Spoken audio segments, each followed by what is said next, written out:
Moving on to our next presentation. Indeed, this man, if you watch TV, if you listen to the radio, is all over. His story inspires many.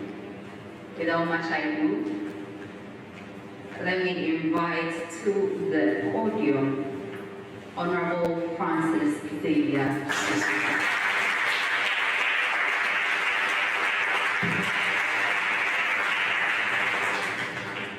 Thank you.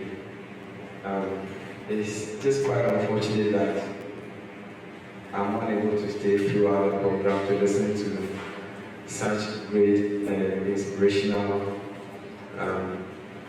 messages. And let me say a very big thank you to Ibrahim for the perspectives that he just shared. And I know that we are all going to leave here inspired and challenged to even do more. And this is going to be extremely brief. I'm just sharing some inspiration with you so I can quickly make way for the several other engagements that we have. You know, the typical story of politicians in Ghana makes our weekend extremely problematic. Because today I have 3 funerals to attend this morning. One at Achimota, one at Denta, one at Medina New Site. And I'm already, they are sending me pictures and they are honourable, we are waiting, honourable, we are waiting. Then quite apart from that, we have 2 leadership sessions today, one here and one at Lagos, before we have birthday parties to attend later in the evening. So, it's honestly, some of us are already getting to that point where we think that we are not too sure that this politics is a thing for us or it is not a thing for us. You know, but we are still trusting God for grace and for strength because somebody definitely needs to lead this nation. Somebody needs to be like a lion. Somebody needs to break the barriers. Somebody needs to think as if there is no box at all. And I think as a nation, that is what we are getting to.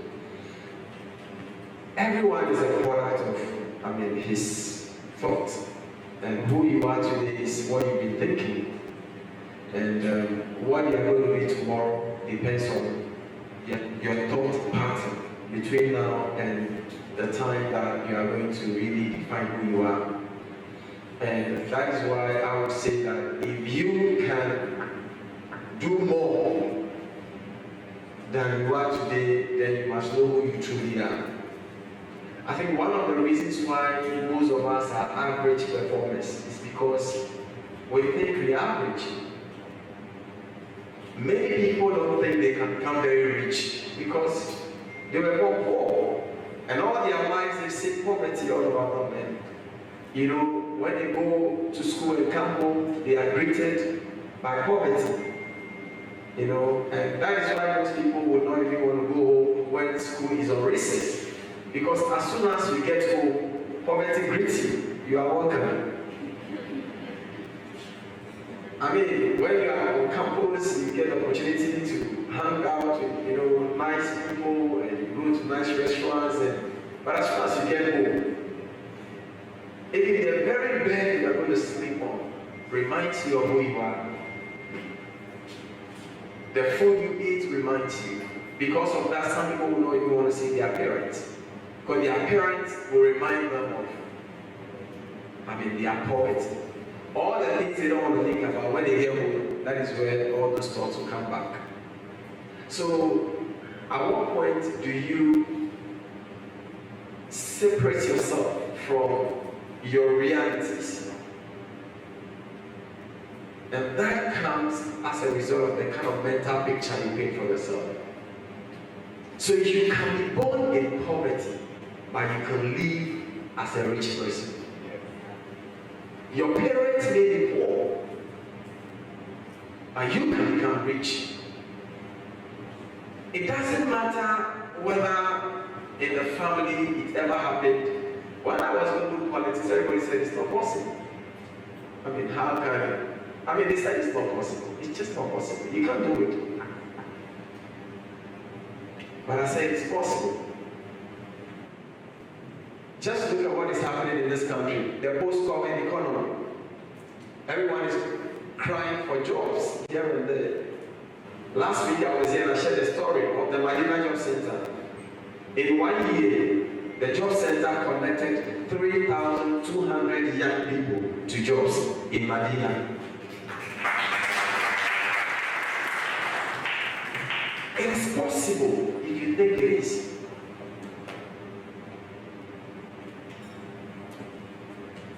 Anytime I have the chance to share from how you walk on the streets of Accra begging for food to eat, and sometimes at Malata Market we will go around and basically going into garbages and looking for Koliba. Some of you, if you know Koliba, I mean, people can relate, those days. And you want to gather stuff to sell, and that's how you make ends meet, and that's how you go to school.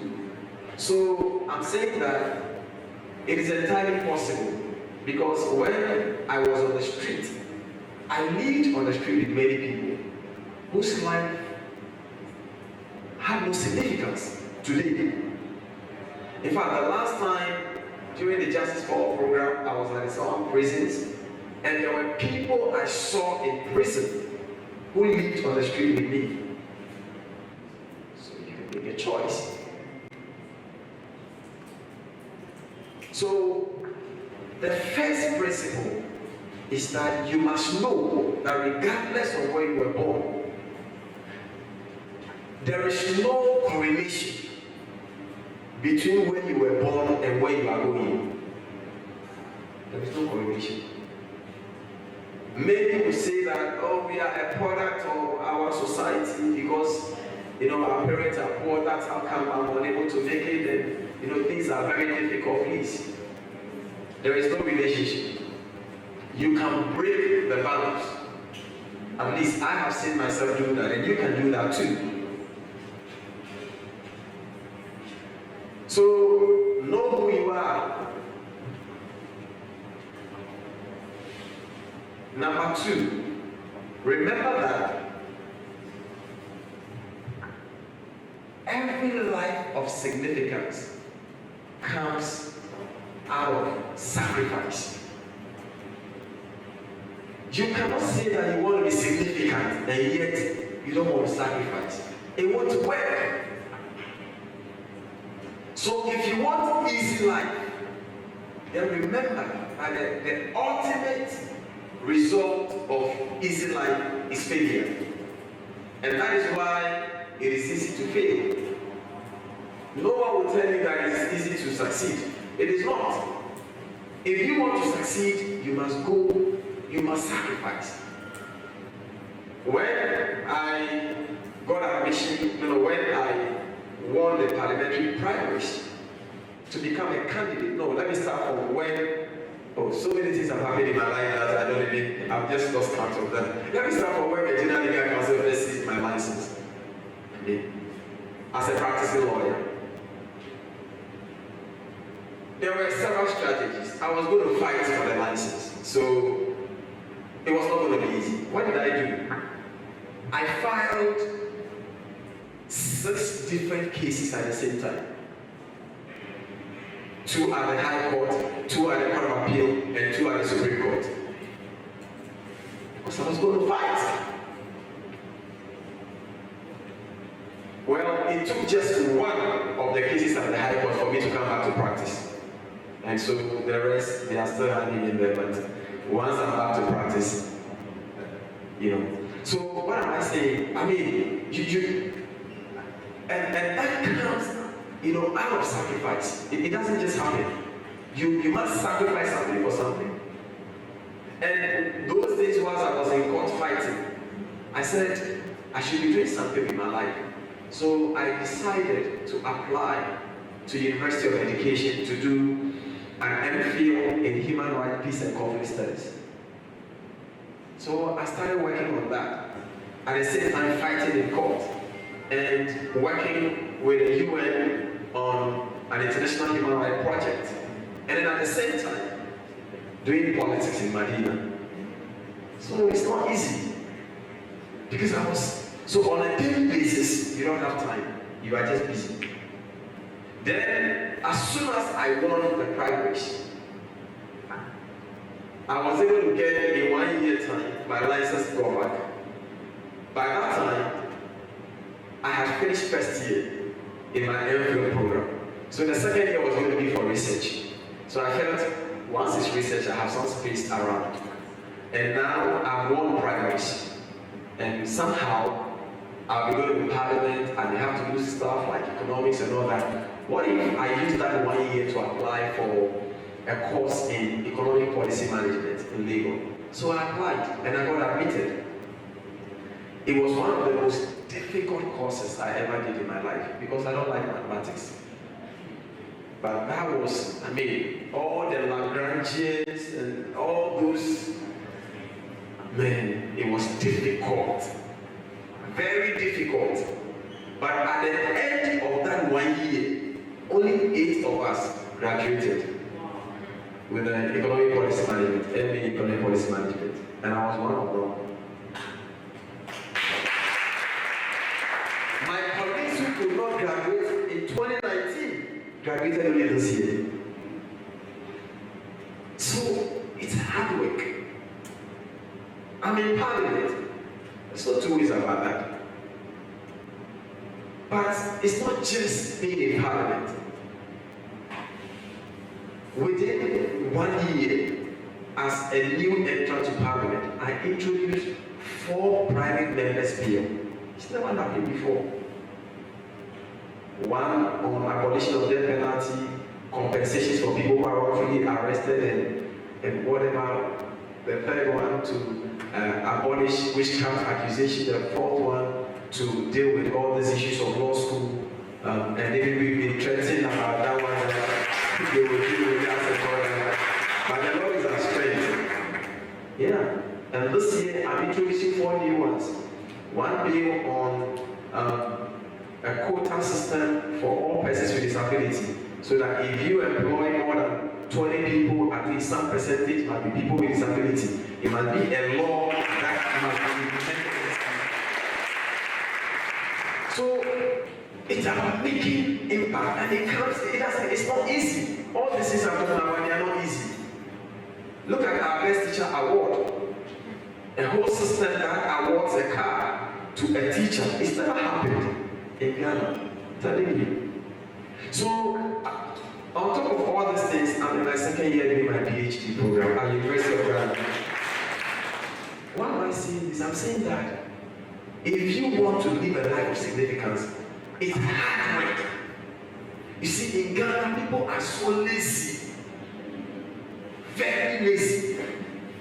I have a law firm with we are now about 10 lawyers practicing in my firm. Every morning I will go to the firm, go to court before I go to Parliament. But I'm still studying. I'm still doing some business. We're still making this happen. So guys, there is so much in you. So do not limit yourself. Like Eleanor Roosevelt says no one can make you feel inferior without your consent. Don't let the situations around you limit you.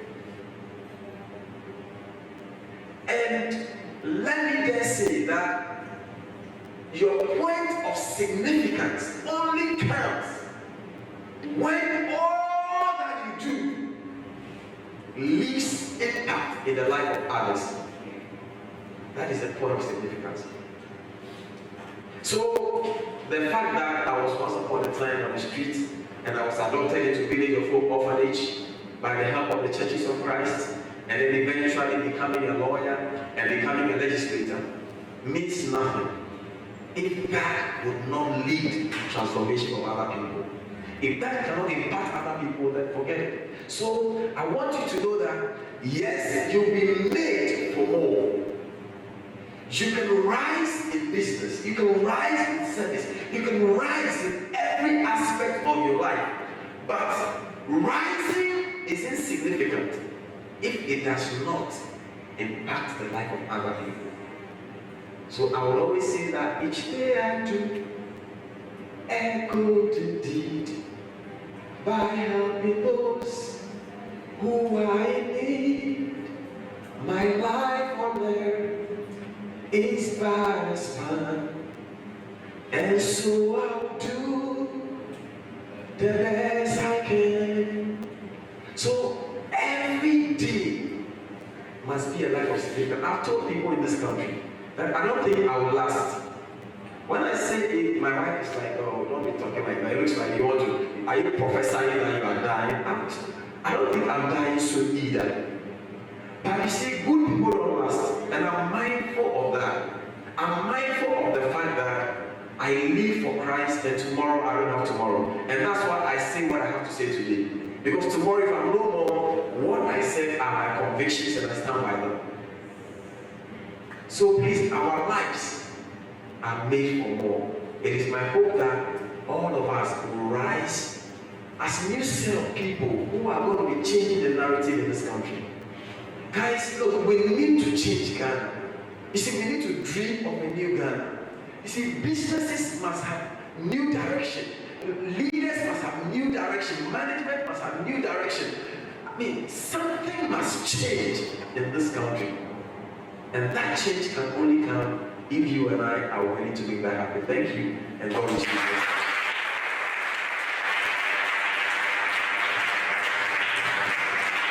Thank you very much, Honourable Francis Xavier Sosu.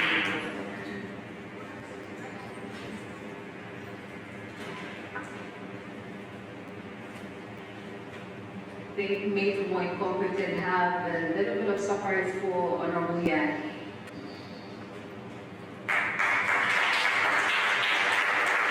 So Mama is going to do the presentation for us.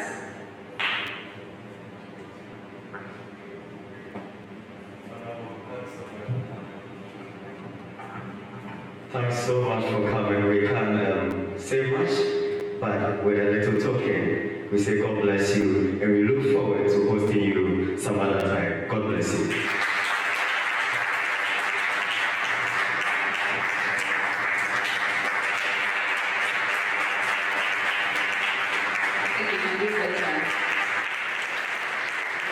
Thank you very much, Honourable. Indeed, we are made for more, as Honourable Francis said, and don't allow poverty to greet you at your doorstep. Get up, go out there, and inspire and impact others.